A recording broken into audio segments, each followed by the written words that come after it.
Ndewonu Igbo ndị ọma m ji eme ọnụ. Nụrụnụ isi akụkọ nke taa bụ Mọnde abalị 29 nke ọnwa itoolu afọ 2025 ahịa Nkwọ dịka o si gbaa n'ihu akụkọ ndị dị iche iche. Abụ m Okechukwu Anyanwụ.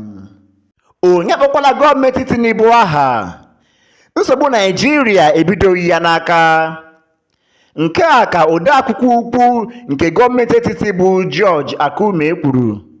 O kwuru na nsogbu Naịjirịa bụ ihe dị adị tupu Tinubu abata n'ọchịchị, na onye Naịjirịa ọbụla ga-etinye aka ka edozie obodo a. Ọ bụ na Channels ka akụkọ nke a gbara.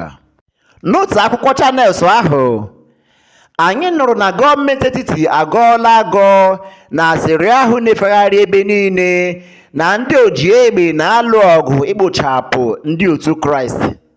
Ọ na-ekwu na okwu nke a bụ asị ọcha nke nwere ike iduhie ndị mmadụ ụzọ. Na akwụkwọ Punch, anyị nụrụ na ndị otu Nigerian Association of Resident Doctors enyela gọọmenti etiti mkpụrụ ụbọchị 30 ka ha dozie nsogbu gbasara ụgwọ ọrụ na iwu metụtara ndị otu ya, gụnyere ụgwọ ọnwa anakwụbeghị akwụ na ihe ndị ọzọ. Na Sahara Reporters, anyị nụrụ na ndị oji egbe kpara mkpamkpa dị egwu n'obodo Mari dị na kansụl Patigi nke dị na steeti Kwara n'abalị echi gara aga.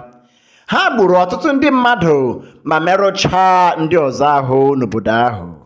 Na akwụkwọ Channels, anyị nụrụ na gọvanọ nke steeti Lagos bụ Babajide Olusola Sanwo-Olu agbarụọla ihu maka mwakpo, mmekpa ahụ na mkparị nke ndị mmadụ na-enye ndị ọrụ gọọmenti na-ahụ maka iwu.